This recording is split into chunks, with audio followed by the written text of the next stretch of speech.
The Bolivian salt flats are staggering in both their size and scope. I adjust my sunglasses and look out over the expanse, the breezeless air cool against my skin. Soft and dreamlike mountains, low and silver, shimmer in the far distance. They are the only objects in my field of vision that mark any kind of horizon. A thin layer of rainwater, one that barely reaches up above the sole of my shoes, covers the endless plains ahead and all around.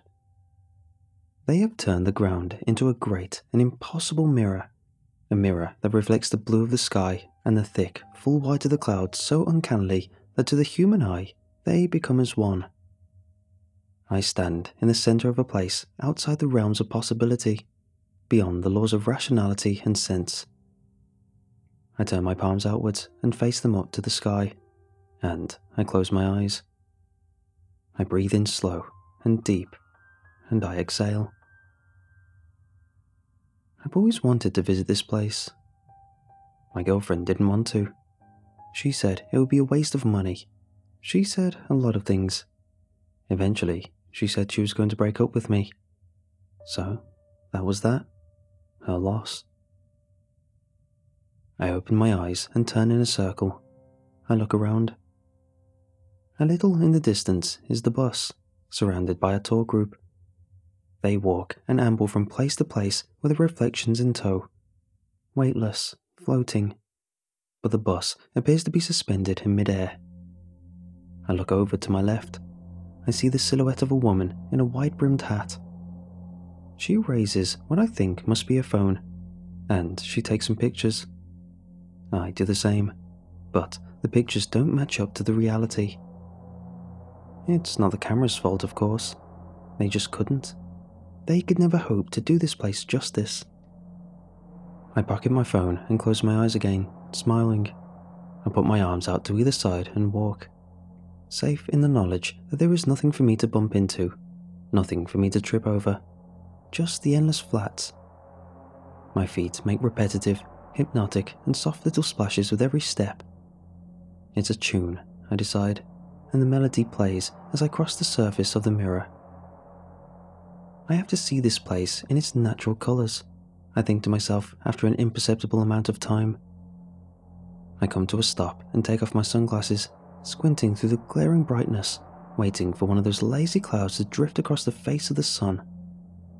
I shield my eyes with my hand as the intensity around the edges of my vision cools off a little, and I drink in the view for the umpteenth time. I want it fully committed to memory. There are the faint and shimmering mountains, now a touch more purple than silver grey. They might as well be mirages, and it's impossible to tell how far away they are. 10 miles, 100? I do not know. I do not want to know. There are the clouds, above and across and below, all a part of the great blue sphere of sky within which I am standing, tinged with the gold of the light of the sun. There is the woman with the wide-brimmed hat. Her silhouette boasts more colour now. I see the edges of the deep blue of her dress.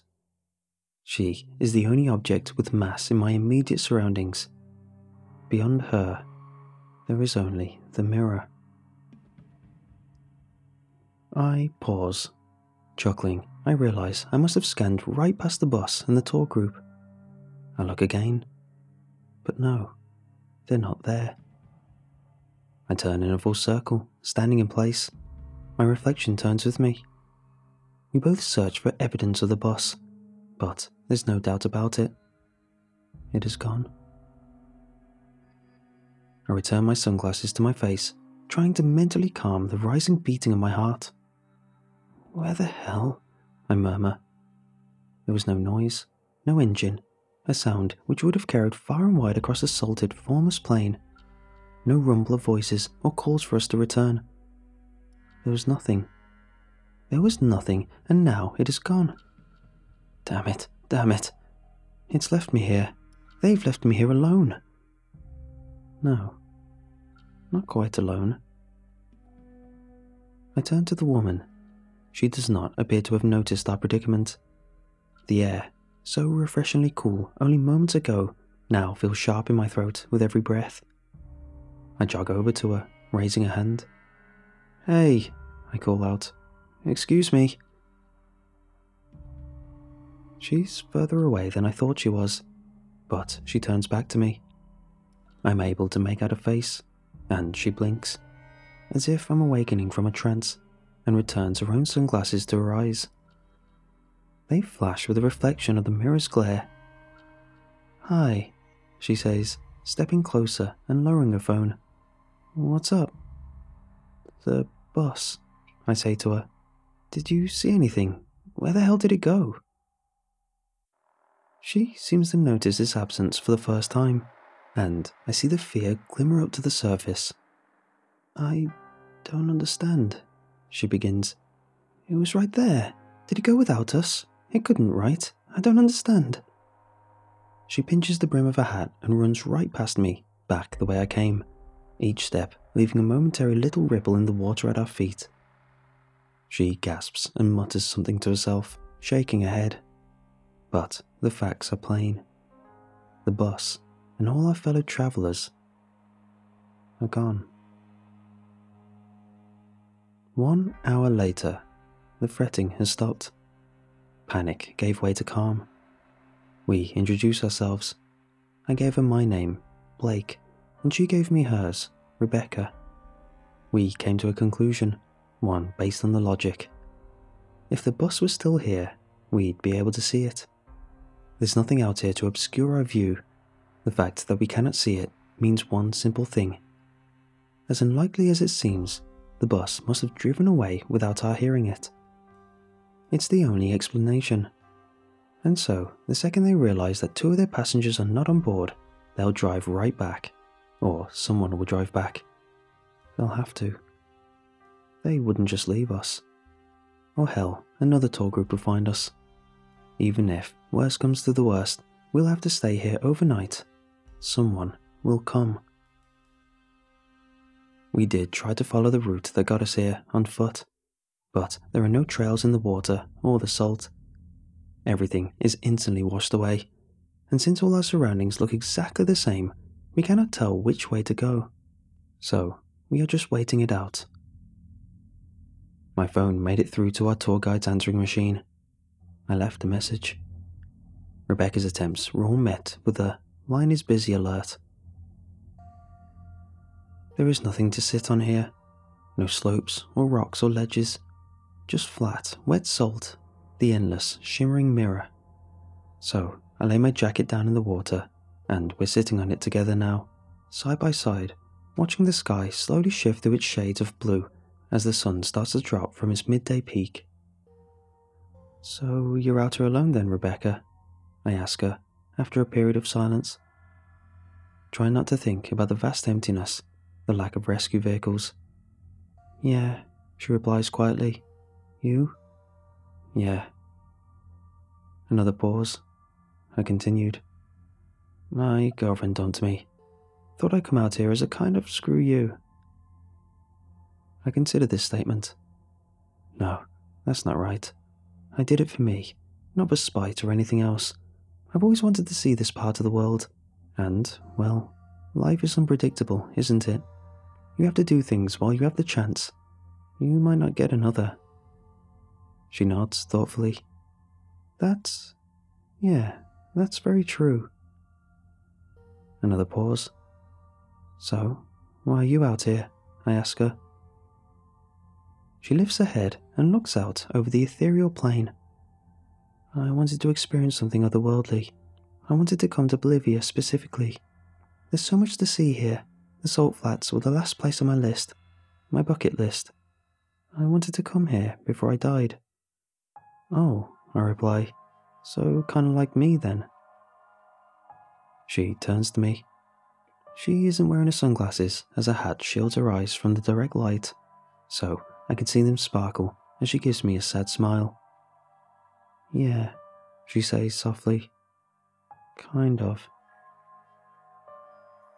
We are quiet for a little while longer as the sun sinks lower and lower, lower and lower. And still, there is nothing. Nothing but the soundless, shimmering sphere. The water and the sky as one. and Rebecca and I in the middle. The world begins to drift from blue through silver to orange and purple. My mouth is death dry. Based on the sound of Rebecca's coughs, I assume hers is too. We had a plastic bottle of water between us at the beginning, about 1/3 full. Most of our supplies were left on the bus. The bottle's contents were quickly and foolishly finished, and the thirst has only grown since then. The fact that we are surrounded by vast quantities of entirely undrinkable water makes the sensation far more torturous than it should be. I clear my throat for the 13th or 14th time, the sound dry and harsh. How long is it that a person can survive without water? 3 days, right? I try to imagine suffering the sensation I feel now for another 2.5 days, getting gradually worse and worse to the point of, well, death. How does a person die of thirst anyway? What must it feel like at the end? I swallow. My lips stick together as I do so. Someone will come. Someone will come back for us. The hours crawl by. Sand through the hourglass. We walk around some more, but there is nowhere to go really, and we daren't drift too far from our original location. We talk some more about our lives, but I get the feeling she's holding something back, something she doesn't want to tell me, which is fair enough, I guess. I've only known her for how long now exactly? It must be going on 9 or 10 hours, and those hours are stretched in a place like this.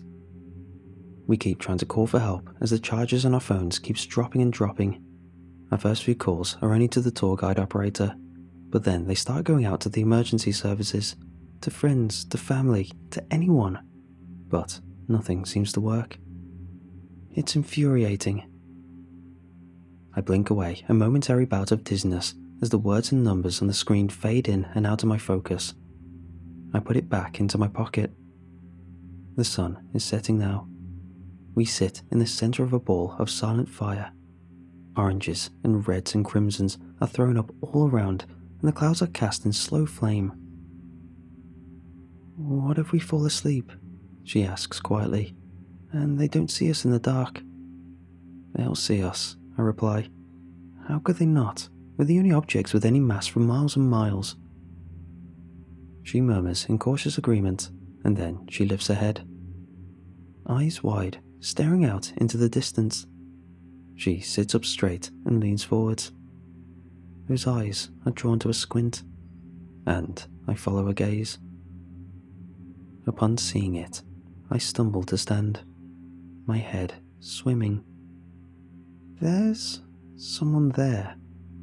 Another person out there across the plains, a small silhouette against the red sun. "Hey," I call out, then clear my throat and try again. "Hey." Rebecca does the same, and we start making our way over towards them across the water. My first thought is that it's a part of a rescue party, but there's no one else, just this lonely figure. No vehicles or cars or helicopters. So I come to the conclusion that they must have been left behind as well, forgotten by the bus. Then, how come we didn't see them sooner? We draw closer and closer.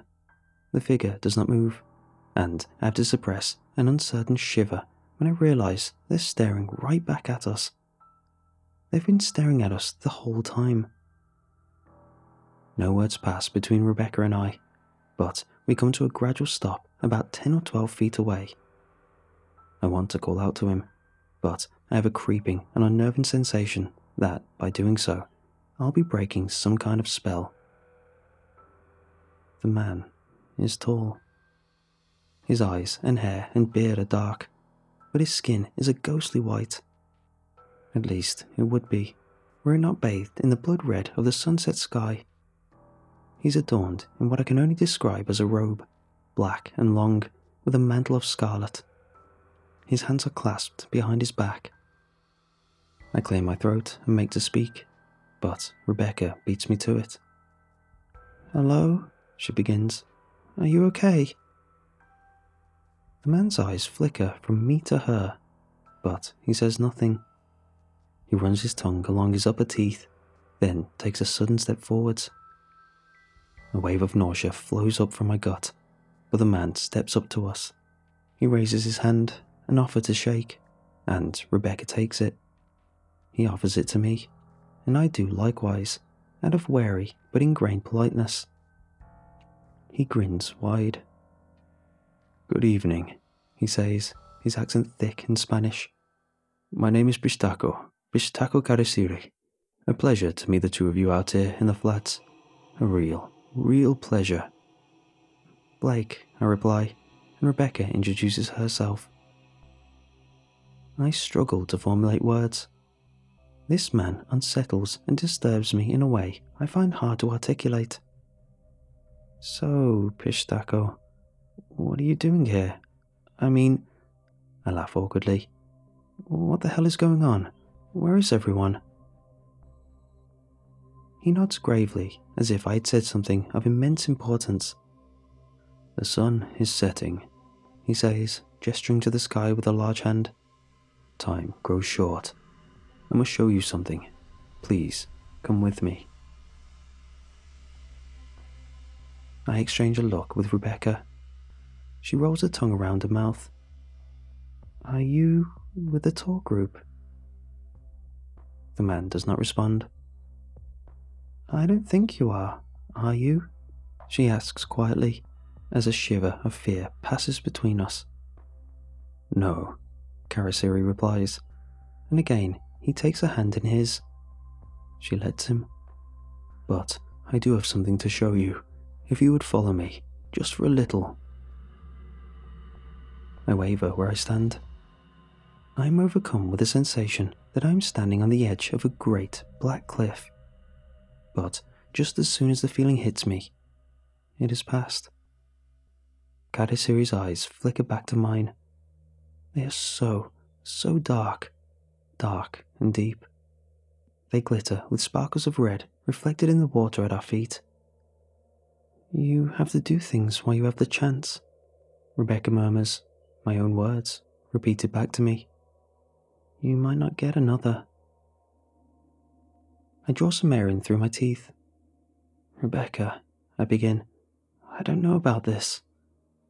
I try to lower the intensity of the situation, to put a hold on the shimmering tension.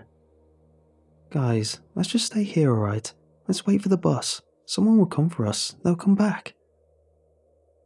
Cariciri returns without another word and strides dead east, directly towards the sun, melting into a shimmering red puddle and bleeding out into the water above the invisible horizon. Something has changed Rebecca's attitude, clearly, as she makes the decision to follow him across the plain. "Rebecca," I call after her. "Rebecca!" But she does not stop. She turns around though. She casts me a fleeting glance, and with gritted teeth, I too follow on.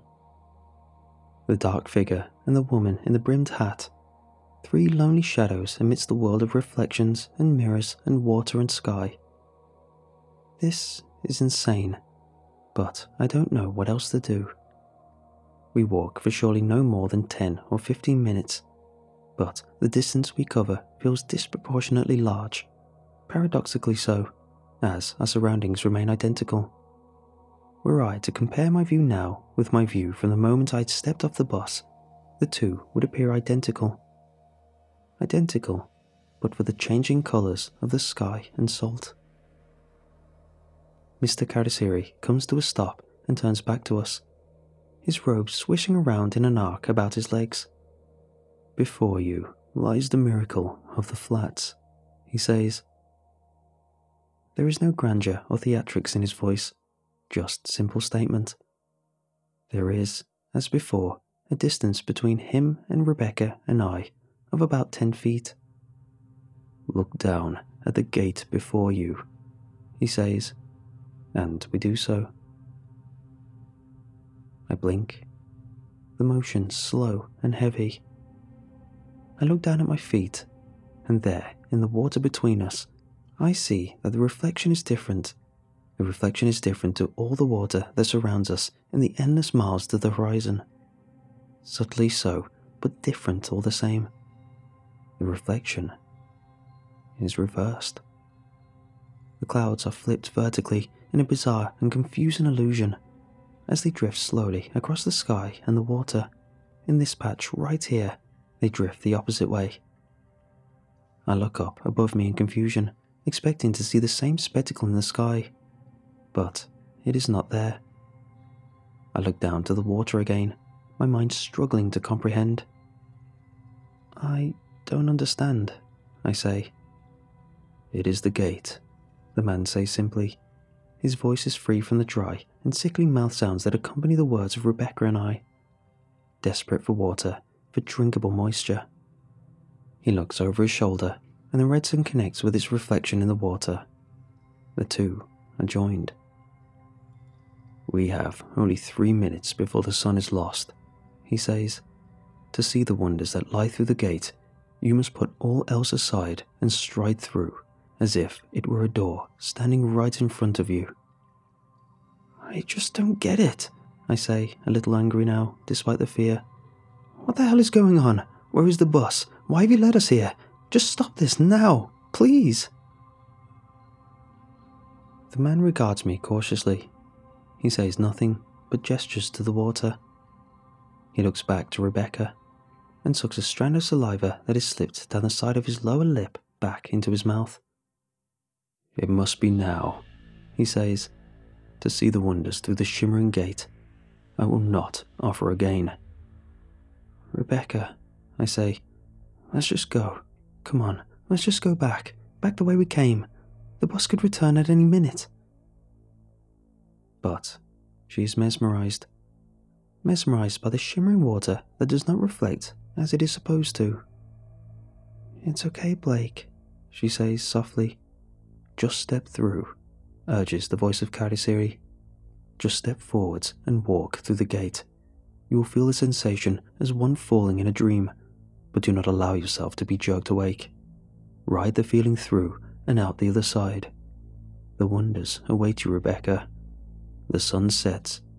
Go now if you will go, before it is too late.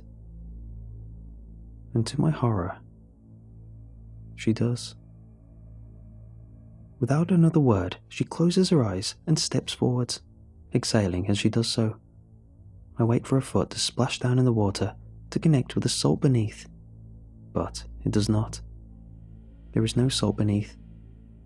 Down she goes in a great arc. Her other foot rises in turn, and she does not brace herself as she falls. Her hair blows out behind her, and her hat, caught at an angle, splashes into the water behind her. It is left behind, but Rebecca disappears. She falls right through the impossible water beneath us, and she vanishes. She meets her reflection, and the water shimmers and flickers. There are lights, I realize, lights beyond the water, catching on the edges of shapes and spires, but the vision is a droplet. The ripples evaporate it from view. I look from the water to the man, back to the water, and then back to he. What the hell have you done? I manage. Where did she go? His eyes are wide now, his grin fierce. He stares down at the impossible reflection between us, at the gate. Where did she go? The sun sets, Blake, says the man, his face shrouded in shadow, his body tipped and lined in red at the edges.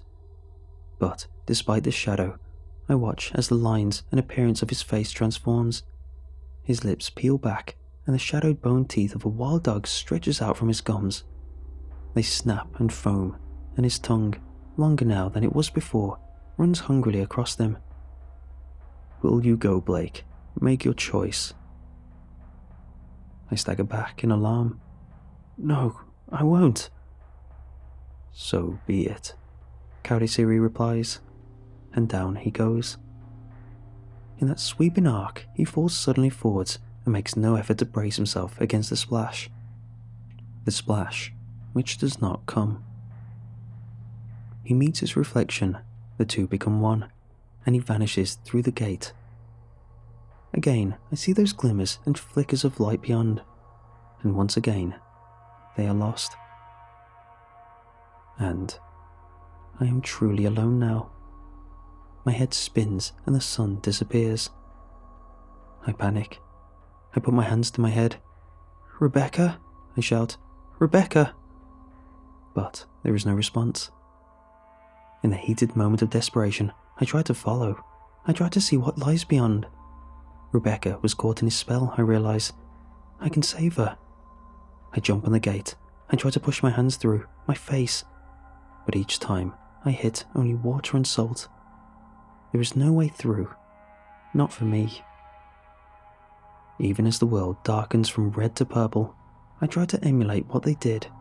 I tip myself forwards. I fall and try my best not to brace. But each time, I simply strike the salt with a painful splash and a cry of frustration. Night falls and my madness grows. It transforms from a will to save Rebecca to a desperate, gnawing craving to see what lies on the other side. To see, to know. But try as I might, no matter what it is that I do, I cannot get through. I just can't. I awaken, shivering and soaked, huddled up into a ball, roused by the sounds of voices. My sunglasses have fallen from my person, and so I squint through the light of the burning morning sun. The voices are in Spanish. "Cariciri!" I shout suddenly, thinking for a moment that the dark man has returned. "Where is Rebecca? Where did you take her? Show me, Cariciri!" The English amongst the people around me try to calm me down, but I don't fail to catch the Bolivians drawing back and sharing a clear look of alarm. "Come on," someone says to me, attempting to help me back to my feet. "Let's get you back." "No," I shout, pushing them away and splashing back on my elbows. "I have to see! I have to see!" But they lift me up as a team, grabbing me beneath the arms and hauling me to a nearby helicopter. I hadn't even heard it land. "Wait!" I shout, twisting my head, turning to get a look behind me at the gate. But the gate, if there ever truly was one, has vanished. There is only a blood-drenched, white-brimmed hat caught in a thick puddle of red that stains the salt flat's perfect, sparkling water. I don't care what the authorities told me. I didn't listen to the warnings of the Bolivians. I know what I saw. I will return, and I will see for myself the source of the lights, the edges of the sparkling and shimmering world beneath the water. I'll get myself through that gate. I swear it.